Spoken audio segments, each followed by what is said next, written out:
Hello and welcome to the No Ceilings NBA Draft Show. Today is a deep dives episode. I'm your co-host Nick Agar Johnson, editor-in-chief and staff writer for No Ceilings NBA, and I'm here as always with my co-host Paige Otto. Paige, how are you doing this fine evening? I'm doing great, Nick. It's negative degrees outside, but I'm in here in my apartment staying warm, talking hoops with you. So no better place to be. Well, you're in negative degree weather, and I'm playing under the weather. I'm played a little hurt today, so if I sound even worse than I usually do, that's why. But tough it out. Gotta be a road warrior for this sort of thing. There we go. There we go. Shall we get started with your player for today? Yeah, let's do it. So, Paige, you decided to go with Duke Blue Devils defensive star Dame Sarr for this week's Deep Dives episode. So let's throw it to you. Why did you go with Dame Sarr for today? Yeah, I think I wanted to switch it up a little bit in terms of the prospects that I typically talk about. I think through the past couple months that we've been, doing this show this season, I kind of go for the, 3-and-D type style wings or, these microwave scorer prospects. And with Dame, he's so defensive minded and he is, he's shown offensive flashes, right? And, he hasn't really come up to speed as much as I've hoped so far for Duke this past year. But I mean, he's only 19 years old, right? For those that don't know, he kind of came onto the scene a little bit more at the Nike Hoop Summit that you were also at, Nick. So I'm excited to hear your thoughts about seeing him in person. But that's when he really caught my eye, right? Because before that, he's playing for FC Barcelona. He kind of started playing for the B team. And then the last year before he went to Duke, he played for the main team. And he made his Spanish ACB League debut for FC Barcelona's first team when he's only 16 years old. So, he's been playing with grown men, right, for the past 3 years. And with, playing overseas, it's so more fast paced and more tempo compared to college, right? And the best thing about Dame on the offensive side of the ball is he's great in transition, right? He's a burst in transition, burst energy. He ranks in the excellent category. And, he's a great coast-to-coast driver, not that great of an off-ball mover, slasher, cutter, in my opinion.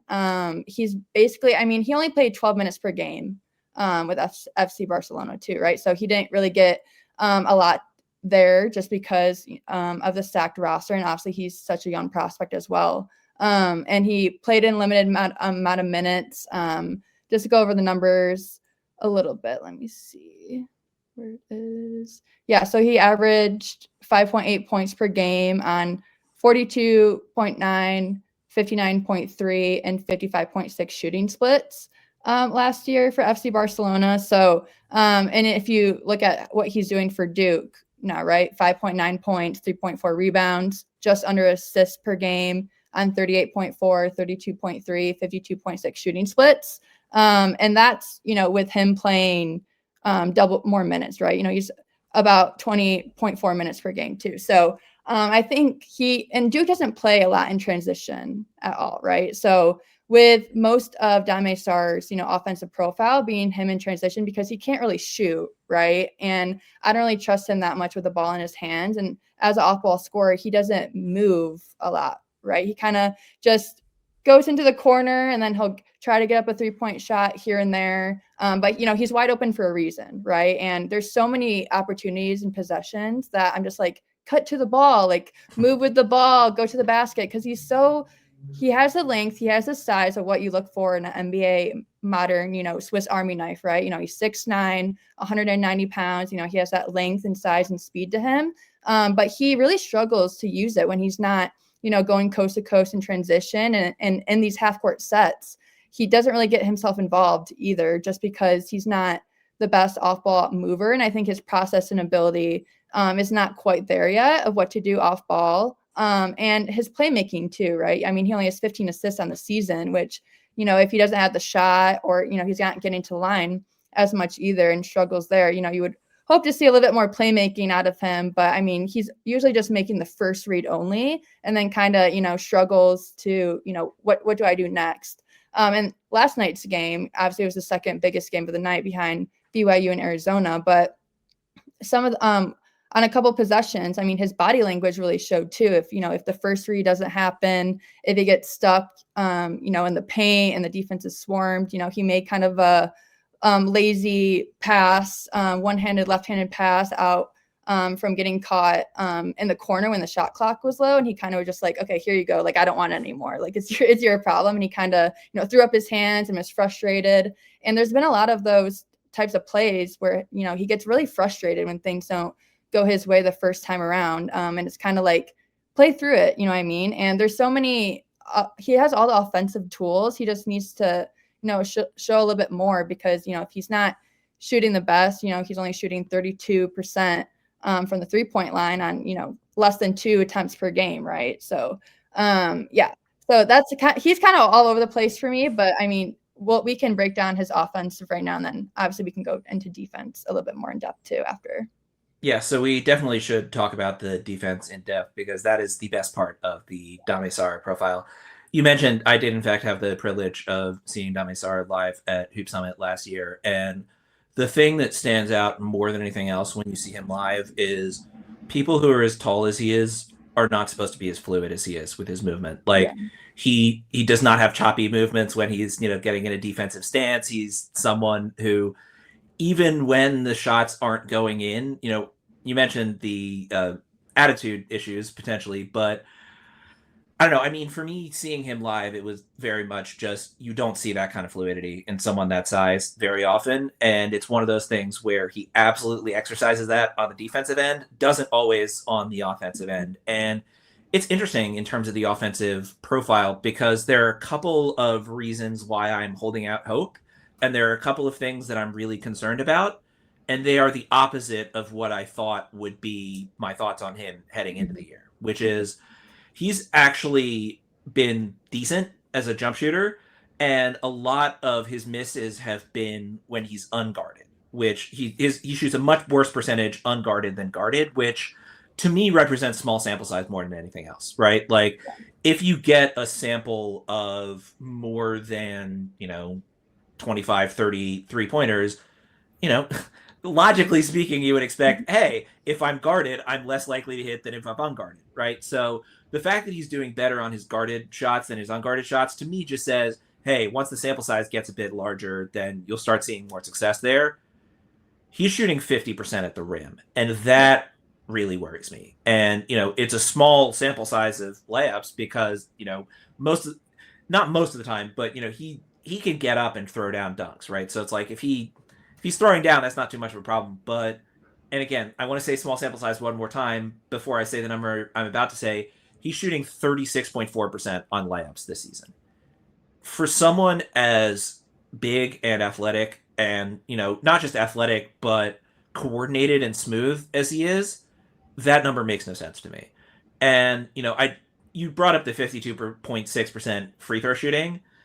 That's an issue, certainly. But normally when I, talk about my partial free throw truther stance, it's because oftentimes the sample is larger, and also there's more variance between good free throw shooters and bad free throw shooters, which gives you a bit better of an indication. But Dame Sarr has taken almost twice as many threes as he has free throws. So, to me, that's like, okay, the poor free throw number is not a positive. I don't want to, state it that way, but it's also like, there are reasons to buy into him as a shooter, and the fact that he's done better on guarded looks than unguarded looks is one of them. But if he can't get to the line and can't hit his free throws and shoots 50% at the rim and 36% on layups, that's a much bigger problem for me than anything to do with any of the shooting stuff. Yeah, I'm right there with you. Because when it's kind of like, oh, he doesn't finish at the rim well, right? He's shooting 50% at the rim. He's shooting just a little bit over 50% from the free throw line, but he's shooting more threes than getting to the free throw line. But it's also just, and then he's shooting better unguarded. So it's kind of like, what is the consistent piece to his offensive side? And it's kind of like, I'm not really sure, because there's so many questions in terms of, okay, I know what, Dame Sarr is going to do when the ball's in his hands. I know he's going to at least get an easy bucket or easy look at the rim, but I can't even say that, because he's not as great as a cutter as like I thought he would be as of now with Duke, which is something I was planning on, at least leaning on at this point of the season from last year, with Barca, right? Just because he was so, you mentioned his fluidity and mobility. He moves like so great for his size. And his size and length, and he really knows how to use it, especially on the defensive side of the ball as well. He is just such a fluid mover, and he's just an NBA level athlete in every, sense of the word. But it's kind of like, where is that on the offensive end? Because a lot of his looks too, and like when he's troubled with contact at the rim, he will make like a good finish here and there, but then it's kind of like, okay, where is that, like, 5 attempts per game or like a little bit more? Because it's kind of not like a one and done type of, going to the rim. But since Duke doesn't play that much in transition, right, it's kind of like, where is he getting these at rim opportunities that he did so much of, with Barca? So I think, him adjusting to playing more in the half court and, learning more how to play off ball would really help him in terms of me seeing his upside on the offensive end, because right now I just kind of see him, as a defensive minded, spear. So I'm excited to see how, as we get through conference play, and obviously we'll talk about our other prospect that you chose. But yeah, there's a lot of questions I have with him, but it's a lot with him, Nick. Yeah, you and I are suckers for prospects who can cut well, as we've talked about before. Yeah. And it's something that's very easy to do to make yourself more valuable off ball, especially when you're not a shooter, and especially when you're the kind of athlete that Dame Sarr is. So that to me just seems weird more than anything else. Whereas, the at rim stuff, it's like, if this, both the level of, frequency in terms of him getting all the way to the rim, but also his finishing once he gets there, it just doesn't fit with the rest of the profile. And I was fully expecting, heading into this year, okay, he's not going to shoot at all, but he's going to do enough of the little things offensively that, you'll get to see him play defense, which is where he shines. So why don't we, unless you have something else to say on the offensive end, I don't mean to your off at all, but I do want to talk about the defense, because that's a lot more fun to talk about with Tommy. Yeah, let's get to the fun part. Let's get to the defense. Yeah. So your thoughts on Dame Sarr's defense? Defensively, the past 3 games, he was on the top, scorers, point guards, right? He was on Ibuka Corey at Stanford. He was on Juke Harris, at Wake Forest, and then he was on Ryan Conwell a little bit last night at with Louisville. So he's on the best players of the team, and every shot he makes is hard for them. It doesn't matter if you're bigger than him, shorter, faster than him. He's going to stay in front of you and make every shot hard for you because of his length, his size, his mobility, his fluidity as well. And he's also great at, his rotations and getting into his spots as well. Obviously, with every prospect, you'll get caught looking, here and there, and maybe not in the right position at times. But he's always in a defensive stance. He has his hands up. He's great at, going through screens and cutting screens as well. And also as a chaser as well. And I think him being such a versatile defender at, 6'9", 190 pounds, you can stick him on, the fastest guards of them at all. I think he's more, 1 through 4, probably, Nick. I wouldn't really trust him on, true centers and big man as of right now, just because of, his archetype. But I think with his switchability, I think if he, was switched on a big man, here and there, I think he could hold his own, but I wouldn't want that to be like his main matchup at all times. I really, like him so much as an off-ball defender, and especially on, taking the matchups of, these PG1s, if you will. So, that's the selling point with him right there. So I've been super impressed so far this season. We've talked over the past few episodes about a number of guards who are essentially locked in as point of attack defenders because of their size, where it's like you kind of have to put Christian Anderson on that guy, because if you put him on someone who's 6'7", he's not going to have a good time. The thing with Dame Sarr that makes it so hard for me to lower him on my board, despite the really very small amount that we're getting from him on the offensive end, is as a 6'9" point of attack defender, that's a different proposition than when you're talking about someone who has to be locked there. Because then, you said it already, right? It's like whoever the best player is, Dame Sarr is on them, right? Yeah. If you're on a team with, say Luca at, in theory, point guard, right? And then, Gabe Vincent or whoever else the Lakers are throwing out there as like point guard defensively, but 100% not, primary initiator offensively. It doesn't matter to Dame Sarr. Whoever the best offensive player is, that's, again, as you mentioned, barring a bulky center, that's the player you want on that guy, right? Whoever your offensive engine is, you stick Dame Sarr on that guy Yeah. and you feel great about it. And it's one of those things where, again, it's very, very valuable to have a good point of attack defender, right? Part of the reason why I'm as high on Kingston Flemings and LeBaron Philon as I am is because those guys are going to be fantastic point of attack defenders at the NBA level. But you switch them onto a Brandon Miller, and it's not going to be pretty. Dame Sarr can take basically all these guys. And that makes it so much easier to find a defensive fit for him. And also so much more frustrating to try and wrap your mind around the offensive profile because, if he were slightly better at any of the three levels of scoring, it would just be an easy proposition. Okay, he's going to stand in the dunker spot, and that's going to be fine because we don't need him to be an offensive contributor. It's just any tiny little bit more that he does, either as a shooter or as a finisher, makes it even easier to justify getting him out there because once any coach sees this guy defend, it's like, okay, I want this guy to play as many minutes as possible.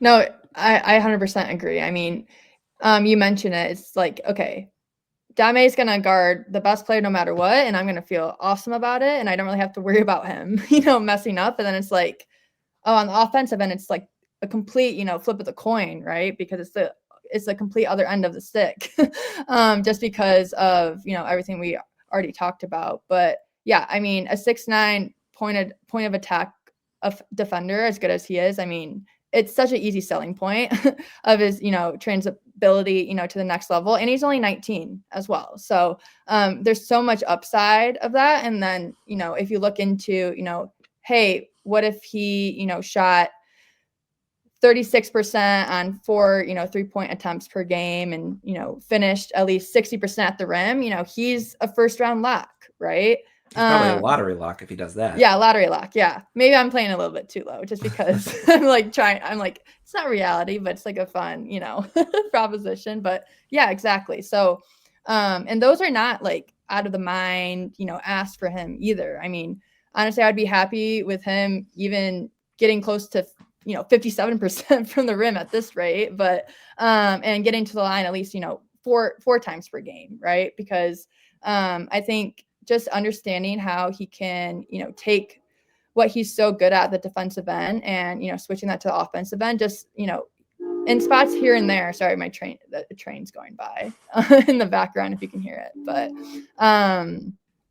yeah, I mean, there's a lot to like with him. I think everyone loves his defense, right? And there's not a lot of nitpicks you can do when talking about the defensive side of the ball with Dame Sarr.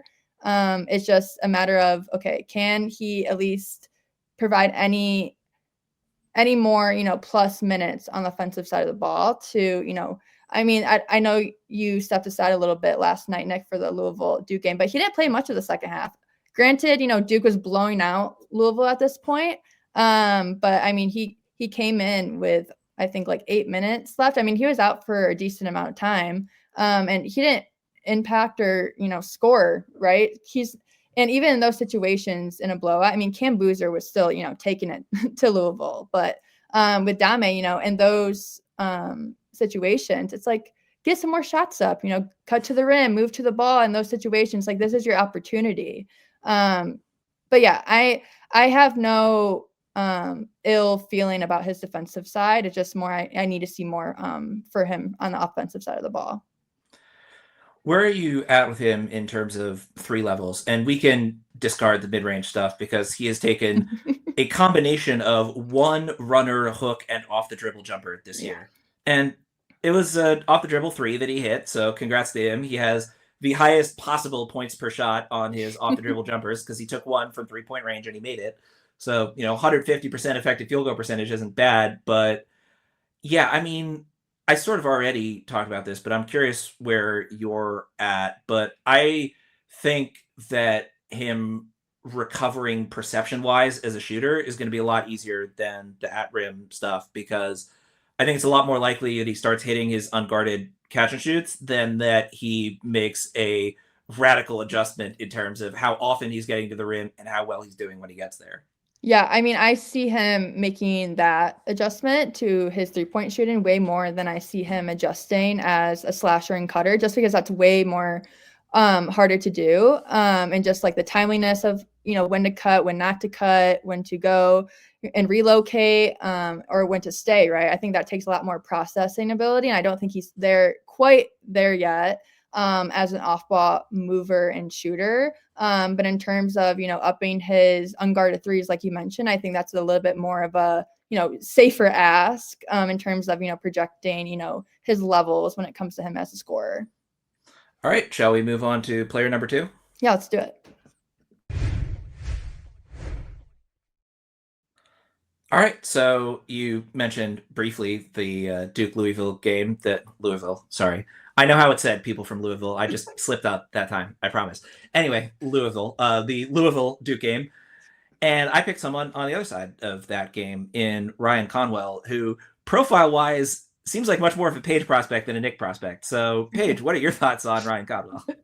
Yeah, I mean, Ryan Conwell's a certified bucket getter. I mean, this dude is one of the best secondary options just because he's a, more of a combo guard in the country. I mean, him pairing with, Mikal Brown Jr., they have one of the best backcourts in the country when Mikal's healthy, right? Obviously, last game wasn't his best showing, right? But yeah, he's 6'4", 210, has, real strength and he's built right for an undersized point guard, can get a bucket at all three levels. Yes, his at rim finishing is a little bit low on that side. It's less than 60%. I believe I know the numbers right in front of me, but I mean, it's his fourth school in 4 years too, Nick. He started at South Florida, then Indiana State, then Xavier, then Louisville, right? So this is his first year, in the ACC in a, Power Four conference too. And, he showed up big time. I mean, his production, he's averaging, 10 over 10 3-point attempts per game. And just dive into the numbers a little bit more. 19.4 points per game, 5 rebounds, 2.5 assists on 40.6, 37.3, and 82.6 shooting splits. And yeah, he can get a bucket anywhere, and he's so crafty and so patient. And I think one of the most underrated, skills of his game too, Nick, is that I think he's a great screener, guard to guard screener. Just because he has such a awesome strong base for his size, and he plays a lot bigger than 6'4", and obviously he's more than Dame Sarr too, right? So yeah, I mean, he has that to go off of, and he's great at even if he switched on big man on the post off of missed shot or anything, the effort is there. He tries to at least bar the big man down low. I really like the give and go actions with him and Mikal Brown as well, and I think him being a good screen on the offensive end, that opens up so much more for him too, because he's such an excellent cutter and slasher. And he just knows how to read the game. I mean, his processing ability, his playmaking ability, the dude's a winner. And I'm glad to see that, he's getting a lot more recognition this year as well. I think on our latest mock draft, he was a high second round pick. I forget where he went to, but I mean, he's a winning impact player. And if it wasn't for him last night against Duke, I mean, they probably would have been blown up by 50 or more. I mean, and yes, it was a blowout, but it seems like, Ryan Conwell, he always made that shot to, cut the momentum. He's a kind of a momentum killer prospect. He's just in every possession, in every play. And yeah, I mean, he's a lot of fun to watch. So there are two things that I'm really glad that you mentioned. The first of which is 4 schools in 4 years, essentially climbing in level of competition every single time, and essentially producing more at every single spot. Like his sophomore and junior years, stat wise, are virtually identical, other than him not rebounding as much at Xavier, which I think is more of a Xavier versus Indiana State big man thing than it is a Ryan Conwell thing. Mm-hmm. But the fact that he's been at 4 schools in 4 years and is playing tougher competition essentially every year and is getting better essentially every year is really, really difficult to pull off and says a lot about him. The other thing that you brought up that I think is a fascinating point of discussion is his screening. There was one play from last night's game that I'm going to remember for a very long time, which was Mikal Brown Jr. had the ball and he was getting doubled. And Ryan Conwell, it was like an offensive tackle move. He like basically takes out both of the guys that were doubling Mikal. Like he just sort of gets up in their grill and it's like, well, we can't abandon this guy because he's the best shooter on the team. And it's like, that was maybe the most open lane to the basket that Mikal Brown Jr. got all night last night. And, if I remember the way that play ended, I think it was Mikal missed a layup, Duke got the rebound, and that was the end of the possession. But the part that I remembered was, what is this 6'4" dude doing, like offensive tackle style, screening these two guys out of the play? It was wild. And a very good sign of just how, he's 6'4", but he takes up a lot more space than your average 6'4" guy. And I mean that in only the best possible way. Yeah. I mean, when I was watching the film, I was like, I mean, he is like everywhere. I mean, even when the ball's not in his hands, because, I mentioned he's more of a combo guard, right? And then when Mikal Brown Jr. was hurt, he kind of had to take a lot more, on the defensive end of the ball at times as a point of attack defender. But like as an off-ball defender, I like him a lot better. We'll get into that later. But I mean, you don't see a lot of, 6'4" guards, wanting to take the tougher screens and matchups. And, even on flares too, I mean, he's setting flare screens, left and right to get, his teammates open. And you just don't see that. And that just, I think that it says a lot about him. I mean, 4 different schools in 4 years, he's always the player that's kind of picking up the pieces, right? And it's kind of the stableness of the team too. But I've really enjoyed watching him at Louisville. I think, him having, I think I saw like a super interesting, his freshman year at South Florida, his box per minus was actually -1.5, and now it's +10. And that just shows, I mean, obviously his college career, players grow, right? They grow up, they develop and everything. But I mean, just his level of production and impact at such a high rate too. I mean, his usage rate is just a little less than 30% too. And he's doing it at such a high level. And his 3-point attempts per 100, I mean, he's getting off close to 19 3-point attempts per 100 possessions. I mean, he's just letting them fly left and right. Doesn't matter, if you're taller than him, if you're faster than him, he's going to find a way to get a shot off. And I love his, his movement shooting too, coming off of DHOs, quick zoom actions. He'll take 1 or 2 dribbles and just, light it up too. And obviously I love lefty shooters as well. So, I mean, his shot is really pretty to watch as well. So I'm really glad you brought up movement shooting, something that we've certainly talked about on here, but I think even still bears more discussion is shooting is a much broader term than I think it should be used as, in the sense of there are a whole lot of different kinds of shooters. And the thing with Ryan Conwell is he's all of those kinds of shooters, right? I mean, just a few numbers here for fun. He's in the 95th percentile as a spot-up shooter, right? Pretty good. Hard to get much better than 95th percentile.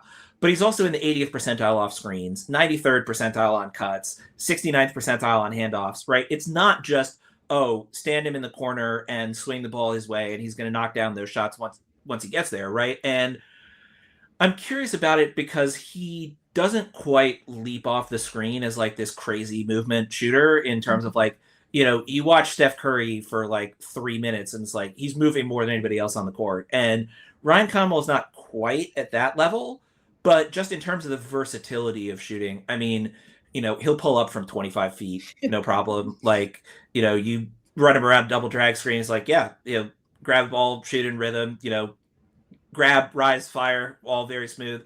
Again, it's not just, if you need to kick out to a shooter, he'll be there. He's the kind of shooter, and again, I think he could be even better at this, but he's the kind of shooter that creates openings, right? Rather than, you feed in the ball, he's open, he'll make the shot. Like, he creates open looks, and a lot of that he does off ball, which, again, for a combo guard like him, he'll have the ball in his hands sometimes, but being able to do that kind of work off ball too is exceptionally important. Yeah, I'm glad you mentioned him coming off these double drags, 77 actions, because, you mentioned Steph. It's kind of like he gets set right away and just fires. Ryan Conwell kind of does like a little gather dribble a little bit and pushes it out for him. So when he's pushing out the ball, he's already in position rather than him, just stepping with his right foot since he's a lefty and getting, set. So he kind of creates that even more separation as he's already moving, which is super hard to do. But, him showing that off movement is such a positive sign too when you're, looking at his scoring arsenal as a whole, because we know he's a great shooter, right? I wouldn't, because he is, he struggles at the rim, which surprises me just because of his frame and size and how he is so aware of, his body control and his craftiness and shiftiness at the rim. But length does, kind of bother him at times at the rim just because, he is undersized guard. And, that tends to happen when you're putting him against, 6'10" and above or, anything like that. But I'm curious of your thoughts, Nick, of, what he struggles with at the rim wise.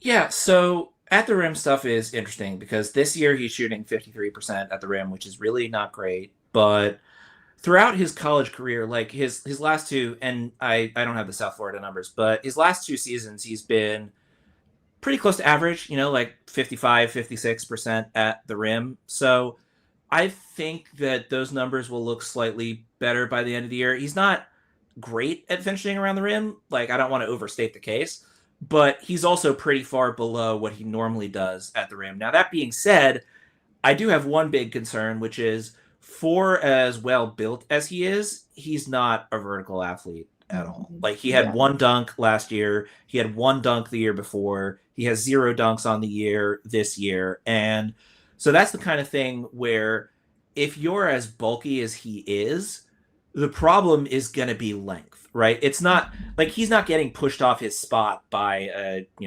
Joel Embiid or, name your big lumbering big man, right? That's not the issue as much as it is the length. And so that's a concern for me where, when we talk about someone like, say, when we talked about Christian Anderson, it's like, okay, but he's skinny enough that there's a projection of he's going to put on more weight and therefore be able to bounce off bodies more effectively, right? Conwell already has that kind of frame, which leads me to think, oh, the length is a lot more of a problem than the size. And that's a concern. And it's the lack of dunks combined with the fact that he's not all that great in transition as a finisher. Like, as a trail shooter, he's fantastic because basically anything you could want a shooter to do, he does. Mm-hmm. Like, he shoots well off the dribble, he shoots well, catch all of the above, right? But it's the combination of the lack of dunks and the, below average finishing outside of that, because again, those problems are going to be problems that he faces at the NBA level too. So I'm more worried about the athleticism deficit than I am about the raw finishing. I expect to look closer to his previous year numbers when the year ends, but it's not out of the question for him to be in this kind of range as a finisher at the NBA level, which again is a pretty far cry above Dame Sarr, which I think says a lot more about Dame Sarr than it says about Ryan Conwell. But it's the kind of thing where if I had to stamp a concern about one of the 3 levels of scoring, it would be the at-rim stuff, even though I think he's going to end the year in a slightly better place than where he's at right now. Yeah. Yeah, no, that's a good point. And I think when we're talking about the at-rim stuff, I think a positive sign for him is that, he is such a great downhill driver. And I think with his, build and size is that he can take contact. It's more of like he'll do like a baby bump here and there and kind of just fade away for like a little paint jumper, right? But it's not a lot of crafty finishes. Yes, he can do reverse layups. He can kind of do an up and under, those types of counters for that length and size and rim protection, right? But it's kind of, I would like to see him get at the line more. I mean, yes, this is the best year he's had at the line of getting there at least. He's getting there at least 4.5 times per game, and compared to his career, let's see, his freshman year only 1.2 attempts, 3.4, and then 3.9, and he's career 83.5% free throw shooter. So I think if he got to the rim more, right, or at least drew a lot more fouls and was able to convert, I think his rim finishing would go up, and then obviously his free throw attempts too, because there's no reason with, his ability to kind of slither his way into defenses and to the rim and to shoot, that he shouldn't at least get to the line at least, six or seven. I'm not doing the meme. I'm just 6 or 7, attempts per game at least, because given this is his highest attempts there through his career, I think that's an easy ask for him to do. And I think I'd be a lot more open-minded when it comes to, seeing him at the NBA level. It's like, okay, he's not the best vertical athlete at all. I mean, he can't dunk the ball, right? But at least he's, finishing on efficient, a consistent clip at the rim, and he's getting to the line. So I know he's, trying to at least get there one point or the other. Yeah, I mean, we brought this up with Ibuka Okori, right? Where his at-rim finishing numbers were worse than both Conwell and Dame Sarr, but when you get to the line 9 times a game and you hit 80+% of your free throws, you're a positive finisher in the sense of for your team overall, right? Like maybe the number of, okay, he's only hitting 50% at the rim, 53% at the rim, 50, whatever it is, right? If you're getting to the line that often, you're still playing efficient basketball, because the most efficient shots in the game are free throws, unless you're like a Shaq or a Dwight Howard, right? I'm curious where you're at with Conwell's passing, because you brought up the combo guard thing, and that's really interesting for me because I've basically purely thought about him as a shooting guard. Of like, I don't think, I'm not saying he's a bad passer. He's fine, but like, I think of him much more as an undersized 2 guard than as a combo guard, because as much as I think the passing is fine, I just don't think it clears the point guard bar for me. So I'm curious where you're at with his playmaking for others. Yeah, I think I'm taking in consideration just because he is undersized, right? In that sense of when I'm saying he's a combo guard, but I also think his processing ability is leaps and leaps ahead of, I think I feel way more confident in that and his playmaking at the NBA level than, solely saying he's a shooting guard, just because he makes winning play after winning play time and time again. And he's always there in bad situations and gets his team out of it. And his playmaking, I mean, he's great at those head-to-head passes, great out of the short roll. He can go, right hand or left hand, with left, obviously, being his dominant hand. But I mean, even in pick and pop scenarios, I mean, we saw it last year with, Fremantle too, at Xavier too. And then he had Dalen Swain in the open court. A lot of these fun, players that we've already talked about here on deep dives that he had to play off of last year. And I think his playmaking ability, he can make the first read, the second read, the third read. I mean, he's always thinking, and he always has his head up and is ready to make plays for his teammates. So I think I'm a little bit more confident in his playmaking ability. And I think with Mikel Brown Jr. back, obviously still battling with injury, but I think we're going to see more playmaking from Ryan Conwell, just because he'll have to step up in that area too, and with the scoring. I mean, he has a lot on his plate too. But I think I'm a lot more confident just because of what I've seen on tape, that his processing ability, I just really trust it, really.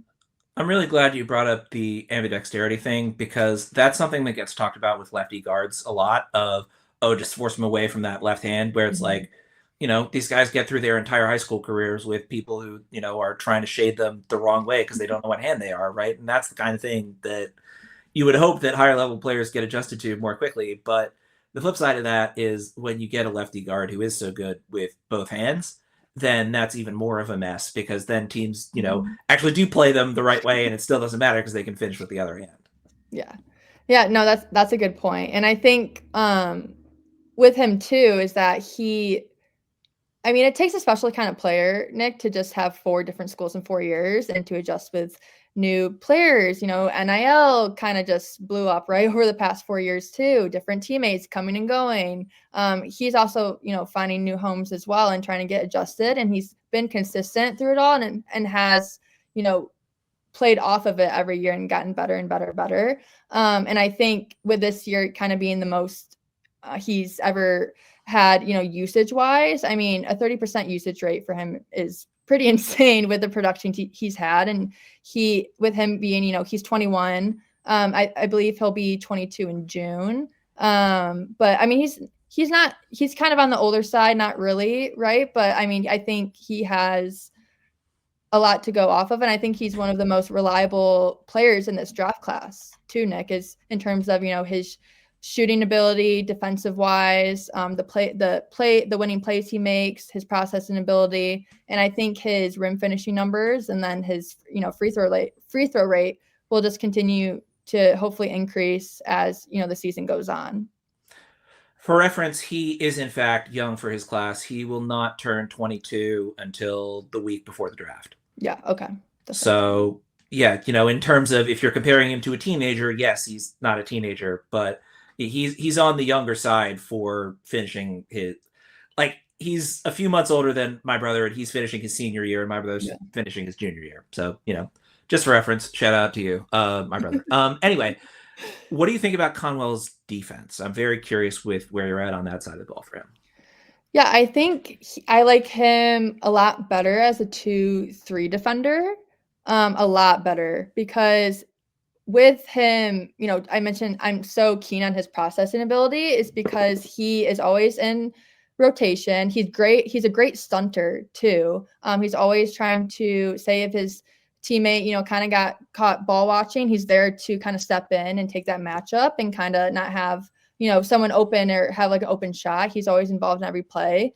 As a point of attack defender, I don't trust him as much as a 2-3 defender, but if he switched on, the one, right, I don't think he's an awful liability at any sense of the word. I just like him so much more off the ball, just because that's what he's used to, right? And he is such a reliable threat. I mean, how he disrupts passing lanes. I mentioned stunting. I mean, even when he's not really going to close out on you, he'll kind of go like this to you, right? And it kind of has the defender, oh, should I attack the closeout? Should I drive to the rim? Should I kick it out to my teammates? He's always making these defenders guessing, and that says a lot about him being a 6'4" guard too. Yeah, you mentioned the processing speed, and that's the kind of thing where I'm totally with you. I like the off-ball stuff a lot more than the on-ball stuff, and it goes back to what I was saying earlier of, I think basically any player who can't jump out of the gym automatically gets assigned the label bad athlete. Yeah. And with Conwell, I just think that he's someone who has very distinct physical advantages and very distinct physical disadvantages. And I think those play much better with the off-ball stuff than the on-ball stuff, especially given the processing, as you mentioned, right? Like, do I think that he can win a foot race against most of the point of attack guys? No.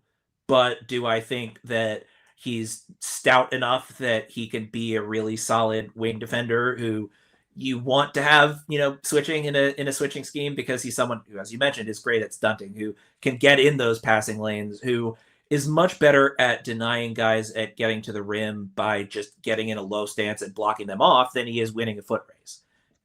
Which to me, again, sort of symbolizes, okay, this is someone who you want more off ball. You want, sort of on the wings rather than at the point of attack.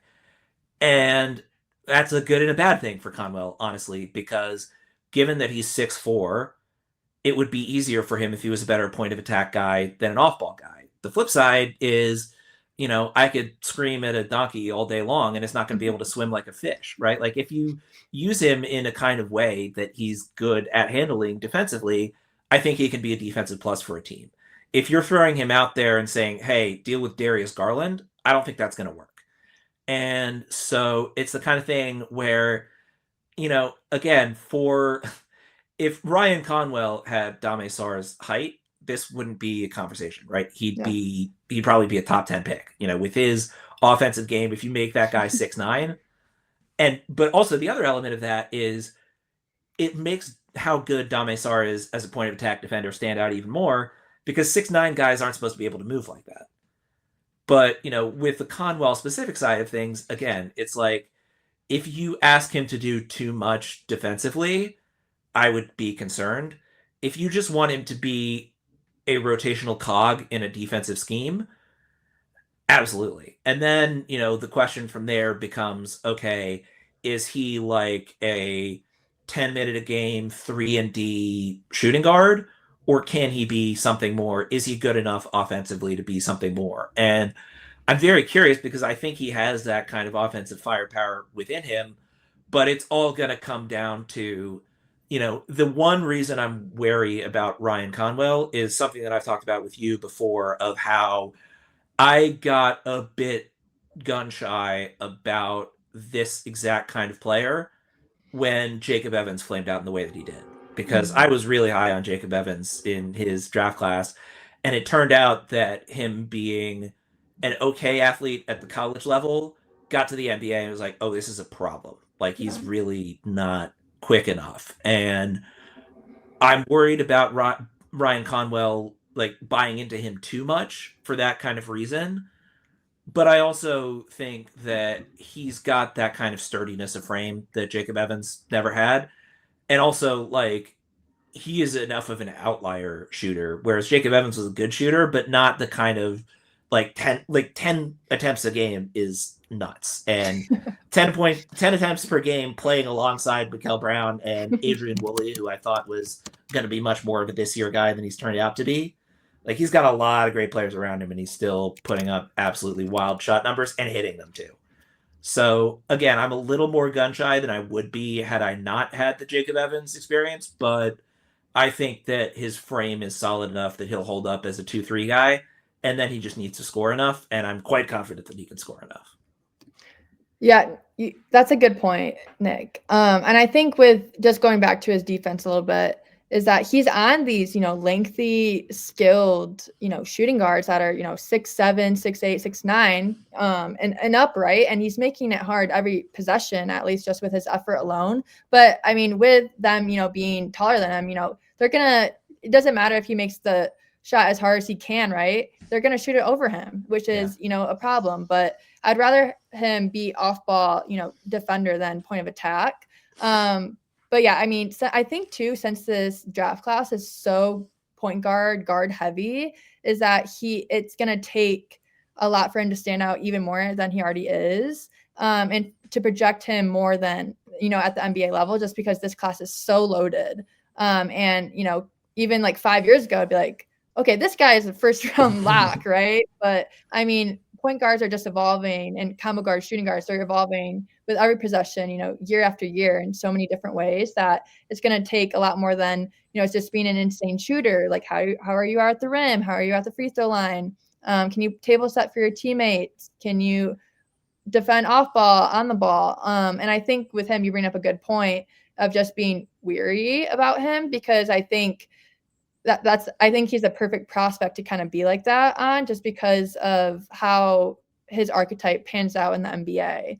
And it's kind of like a lottery on him, right? It's kind of like I could see like so much potential with him, but I could also see it not working out just because he's not that great of an athlete. But I think since he is such an absurd shooter and he has that volume there, and he also has that resiliency to him, I think, over the course of his year, I think I have a little bit more optimism just on his archetype than I probably normally would have in years past. And, it feels almost hypocritical to talk about him this way after I talked about Alex Karaban last week, right? Because Alex Karaban is a much worse athlete than Ryan Conwell, but again, he's 4 or 5 inches taller, right? And just purely in terms of where can you hide this guy defensively, it's so much easier to hide a bigger dude.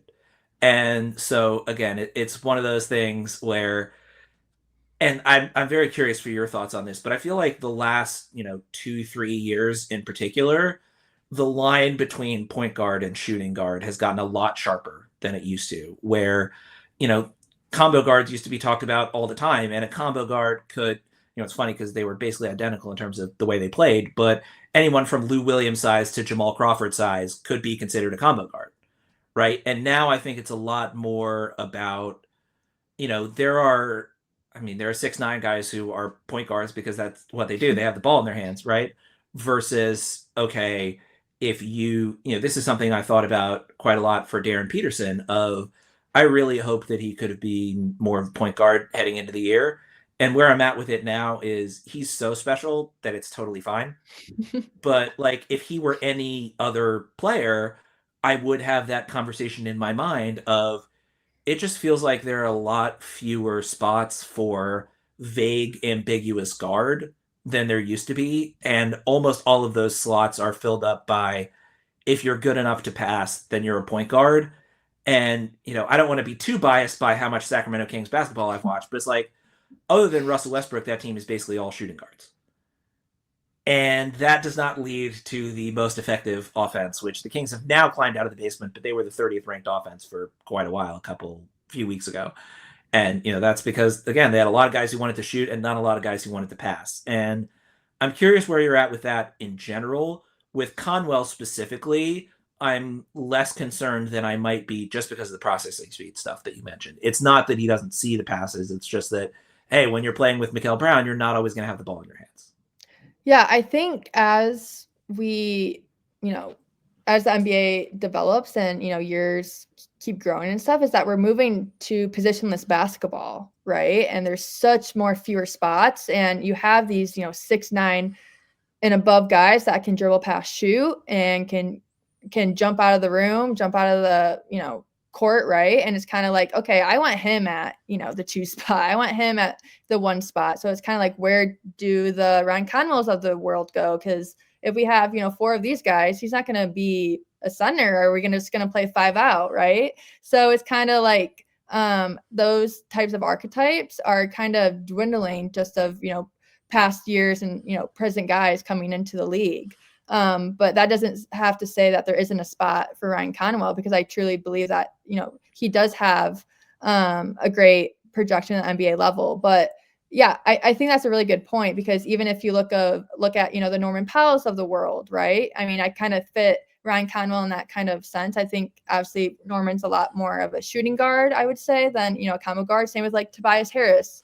Obviously, Tobias Harris is taller than Ryan Conwell, but in those types of, shooting guard archetypes, I could definitely see him fitting into that role. And even with the Pistons too, I think with Ryan Conwell, they need another reliable shooter, 3-point threat, and secondary creator. And Ryan Conwell kind of fits in that archetype. So I think with him, it kind of depends on, team needs, team fits of those types of players, just because the margin is so small.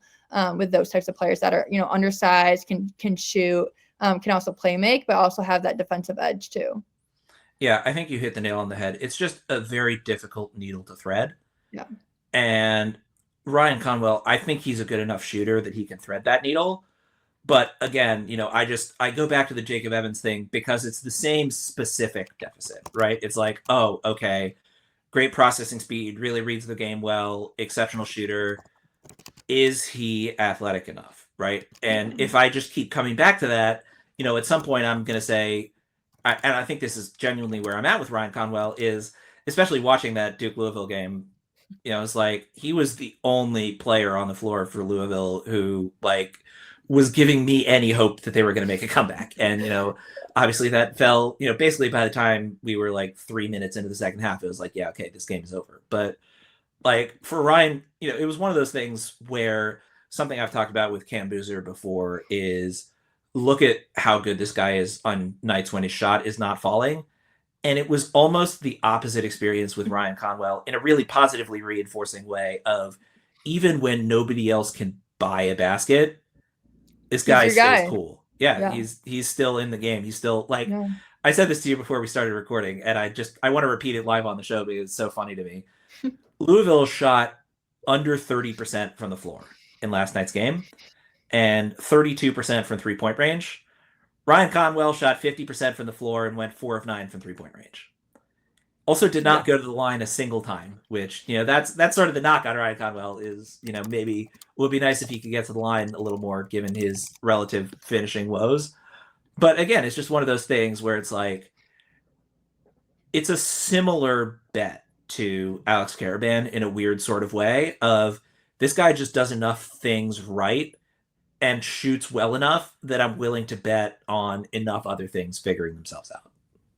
Yeah, I think we've talked a lot about, he's a winning player. He's a high energy, high impact player, and he makes all the momentum carrying plays, right? Time and time again that, add in his shooting, add in, his playmaking and his versatility in terms of just his resiliency, year after year. And, I want to bet on him. It makes me, want to root for him a lot more, right? Just because of, kind of his story and his career wise. And I think, his NBA outlook could either go two ways, honestly, point blank. So it's kind of like, which side are you going to, bet on with him as we move forward?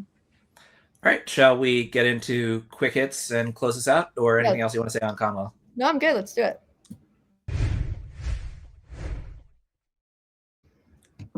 All right, so I'm going to get us started for quick hits, which is we teased the fact that the two players who we covered today literally played against each other slightly later as you're listening to this, but last night, about 24 hours ago, as we're recording this, the two players we covered today played against each other. And I do want to point out one thing that sort of stood out to me more in that game than anything other than that Conwell screen that I mentioned. But just the relentless sort of, it felt like playing against Cam Boozer was like standing on a beach as a rock and just waiting to be turned into sand. Of like, you just sit there and every play he's doing something. He's coming at you, he's coming at you, he's coming at you. And eventually it just felt like, once we got a few minutes into the second half of that game, that the entire Louisville team was like, I give up. I can't do this anymore. And, again, he actually had a slightly lower than his season averages game, like 19 points, 10 rebounds, 4 assists. I guess technically he's at like 9.9 rebounds per game. So technically, I guess that brought his rebounding up. But again, it was like, this was by the stat sheet, a below average Cam Boozer game. And just watching it, which, the one portion of the game that I stepped out for was, and this was really funny to me, but I stepped out when it was about 9 minutes left in the first half, and it was 22-16 Duke. And I returned about 10 minutes later, and there was about 5 minutes left in the first half, and it was 22-16 Duke. Seems about right. So that tells you what kind of a rock fight the first half of this game was. But there are only so many different ways that one can say, wow, Cam Boozer is really good at basketball. But that to me just sort of stood out of just the relentless pressure in every facet of the game that Cam Boozer puts on you. It's like, oh, you're expecting a break? Nope, not going to happen. You're expecting him to not cover a ridiculous amount of ground defensively and be the biggest dude on the court? Nope, not happening. You expect him to miss that pass? Absolutely not. He's making that pass every time. It was just, and again, it's not like I haven't seen Cam Boozer do this. I mean, I literally saw him doing it in person at Oops Summit last year, but even when his shot's not falling, even when X, even when Y, it's just hard to take your eyes off him on any possession. Yeah. I was watching that game, and it's like every time, he touched the ball, it's like, okay, he's going to do something positive with this. And it's kind of like, how is this dude ever going to get stopped? I mean, it's like, take it easy on them, Cam Boozer, because, I mean, Louisville is hurting, and I thought Pat Kelsey was actually going to have a heart attack at one point. But he was all good. But, I mean, that's what Cam Boozer does to teams. I mean, honestly, I mean, he's a special, special talent, Nick. Yeah. Well, for your side of things, let's talk about the actually arguably bigger game that happened immediately after this Duke Louisville game that we've talked about. And talk about your guy, Braden Burris, because he had himself a game. Yeah, I mean, the talk of the town, if you say, is, this was going to be a huge test for AJ, right? And yes, it was. But, I mean, Braden Burris was the star of the show. I mean, he blocked the game-winning shot from BYU. He had 29 points, 5 rebounds, 4 assists, 3 steals, 2 blocks, was 7 of 13 from the field, and got to the line 14 times, and 13 of 14 from the line. I mean, the first couple minutes of the game, Nick, I mean, he had 7, I think, of the first 11 Arizona points. I mean, he was everywhere. He was driving coast to coast in transition, trying to get to the free throw line, making winning plays. He hit a lot of middies. Obviously got to his spot and shot on the 3-point line as well. But, I mean, he's a mini Jamal Murray. I mean, I love his game. I mean, what he was doing against BYU, and then obviously AJ, I thought he had a good game as well. Let me read out his stats for the listeners that might have not caught this game yet. But he had 24 points, 4 rebounds, 5 assists, 1 steal. Not the best shooting night for him, 6 of 24 from the field, 1 of 8 from the 3-point line. Arizona definitely honed in on him. I think Koa Pete didn't see him, attacking the glass as much as you're usually going to see from him at Arizona. I think having AJ being so heavily relied on too. I mean, he missed a lot of easy shots too, Nick. in this matchup, which is unfortunate just because this was such a marquee matchup. But yeah, all eyes were on Braden Burries. I mean, he definitely showed out. So I'm super happy for him. Yeah, it's funny. I mean, I think Koa just expended most of his energy trying to keep AJ off the scoreboard. Yeah. And, you know, it's again one of those things where the internet will be aflame because one of the top 3 players had a relatively bad game. But the part that stood out to me about AJ in that game more than anything else was, yeah, his shot's not falling. And yeah, he's getting forced into a lot of, 18 footers where he's, guy all up in his grill, often Koa, but someone face guarding him, right? And it's like, and he still got 24 points because he got to the line what, like 16 times, something like that. It's like, yeah, 11 out of 16. Yeah. Okay, I did remember that correctly. Yeah, it's just it's so difficult to have a game with even mediocre efficiency when you go 6 of 24 from the field. And for AJ, again, it was like the 18 misses were, I don't have the film directly in front of me, but like I'm willing to bet almost all of them were, jump shots where he was face guarded, and none of them were closer than, like, I'd be stunned if many of them were closer than 15 feet, right? It's like Arizona just forced him out on the perimeter and basically said, we're gonna make you beat us. Everybody else, do whatever you want, right? And the fact that he got to the line as often as he did, despite just, players hanging off him every possession, that was stunning. And again, not his best night. There will definitely be people who are all up in arms about how hideously inefficient he was. And yeah, not his best night, but for him to do what he was able to do despite all of the above, it's encouraging in a weird way, but it is still kind of encouraging in a way of like, oh, if this is what a worst night looks like from AJ Devonta, that's a pretty good worst night to have. Yeah, and heading into halftime, I mean, BYU was down by 13 as well. And they almost won off a game winner if it wasn't, for Burry. So, I think with AJ too, I mean, you mentioned, Arizona wanted him to beat them, right? And he just came off of, a historic performance of, 43 points at the BYU single game scoring record too. So, I mean, him coming off that and still being able to, have 24 points, get to line 16 times, I think that's a major win for him against the number 1 team in the country. Yeah. Plus, worth shouting out, anytime a Danny Ainge record falls is good for humanity. So, AJ breaking the BYU scoring record, all credit to you, my guy. Really happy for you. That's a good shout, Nick. All right. Yeah, I don't think I'm going to end on a better joke than that. So, we might just call it quits now. Yeah, perfect. Let's do it. Shout out to you, Danny Ainge, I guess. All right. So that will, in fact, do it for us today. Thank you all so much for tuning in. If you've been enjoying the show, please be sure to leave a rating and a review in whatever podcast player you might be using. Always appreciate those 5-star ratings. If you want to check us out on YouTube as well, you can, of course, find us there as well. Like and subscribe if you haven't already. And if you've been enjoying the deep dive specific portion of the show, feel free to reach out to us either via social media, Paige at PaigeAuto_, me at NBA Johnson, or feel free to shoot me an email if you have deep dive specific feedback, nickaj.mba@gmail.com. And as always, thanks so much for listening.